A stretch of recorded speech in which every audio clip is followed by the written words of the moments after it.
पितृपक्ष महाराज।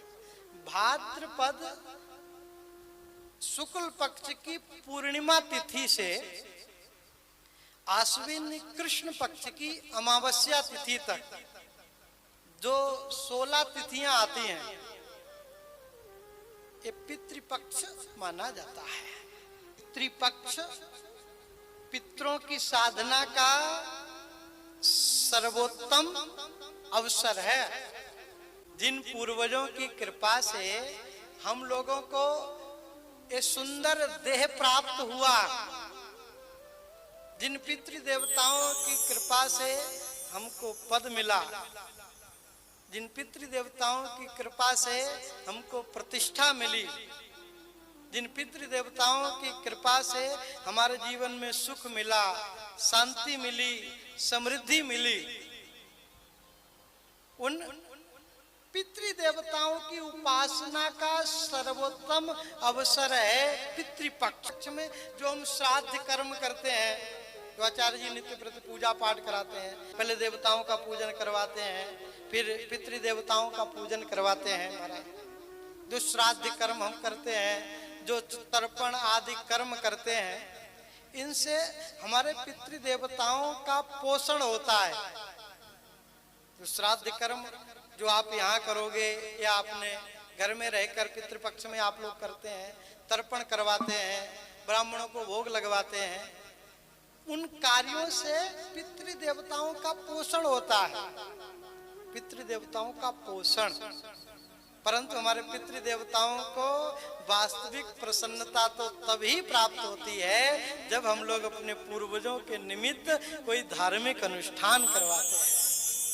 हमारे पितृ देवता सबसे अधिक प्रसन्न तब होते हैं जब हम अपने पूर्वजों के निमित्त भागवत कथा करवाते हैं, भागवत मूल पाठ करवाते हैं, धार्मिक आध्यात्मिक अनुष्ठान करवाते हैं। क्योंकि ये भागवत कथा हमारी पितृ देवताओं को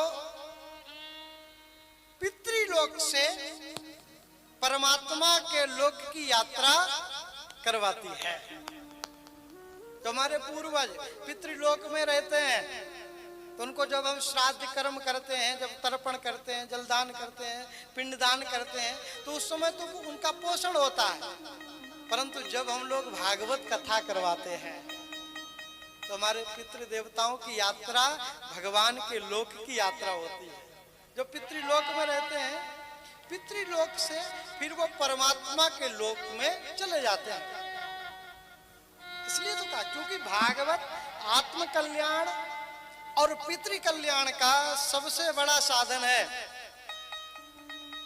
भागवत हम लोगों के जीवन में सुख शांति समृद्धि तो प्रदान करती ही करती है, इसके साथ साथ हमारे पूर्वजों को, हमारे पितृ देवताओं को परमात्मा के चरणों की सन्निधि प्राप्त कराती है। भागवत कथा से पूर्वजों के कल्याण का मार्ग प्रशस्त होता है। भागवत कथा से पितृ देवताओं की उन्नति का मार्ग प्रशस्त होता है। आत्म उन्नति और पितृ उन्नति का साधन है भागवत कथा ज्ञान यज्ञ। भागवत कथा से हमारे पूर्वज जो पितृलोक में रहते हैं, जब उनके जीवन में उन्हें भागवत मिल जाती है तो वो कन्हैया के लोक में चले जाते हैं। और जब वो भगवत लोक में रहते हैं तो भगवत लोक से हम लोगों को आशीर्वाद देते हैं। भगवत लोक से उनके आशीर्वाद के फल स्वरूप ही हम लोगों के जीवन में सुख शांति समृद्धि वंश वृद्धि तथा अनंत भक्ति हम लोगों को प्राप्त होती है। भागवत कथा ज्ञान यज्ञ पितृपक्ष में सबसे बड़ा साधन कल्याण का बताया हमारा। उदाहरण आएगा, धुंधुकारी प्रेत योनि में चला गया था, गोकर्ण जी से कथा सुनी, भगवत धाम का अधिकारी बन गया। पितृपक्ष में हमारे पूर्वज भ्रमण करने के लिए निकलते हैं, फिर आकर वो हम लोगों को देखते हैं कि हमने अपने संतति के लिए इतना सब कुछ किया था, अपनी संतति के लिए क्या क्या किया था और वो संतति हमारे निमित्त क्या कर रही है, वो हमारी संतान हमारे लिए क्या कर रही है। तो अगर हम लोग सत्कर्म में तल्लीन होते हैं तो वो हमें देखकर प्रसन्न होते हैं। जो कीर्ति हम छोड़कर गए थे उस कीर्ति को बरकरार रखा है हमारी संतति ने। जो पुण्य कर्म हम छोड़कर गए थे वो पुण्य कर्म हमारी संतति कर रही है। जो भगवत चर्चा हम छोड़कर गए थे वो भगवत चर्चा हमारी संतति कर रही है। जो कथा अनुष्ठान हम लोगों के जीवन में रहती थी, जिसे हम लोग छोड़कर चले गए थे, वो कथा अनुष्ठान मेरी संतति हम लोगों के लिए कर रही है। जब हम ऐसे अवसर अपने जीवन में लाते हैं तो हमारे पूर्वज, हमारे पितृ देवता जब ये दर्शन करते हैं तो बहुत प्रसन्न होते हैं, महाराज गदगद हो जाते हैं। अरे देखो हमारी संतति परमात्मा की कितनी बड़ी कृपा पात्र है।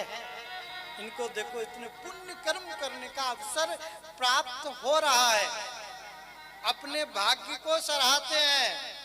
ऐसे वंश में हमारा जन्म हुआ, अपनी संतति के भाग्य को सराहते हैं। कितनी पवित्र संतति है मेरी। जब वो ऐसे पुण्य कर्म देखते हैं महाराज, 3 ऋण हैं मनुष्य के ऊपर। पहला है देव ऋण,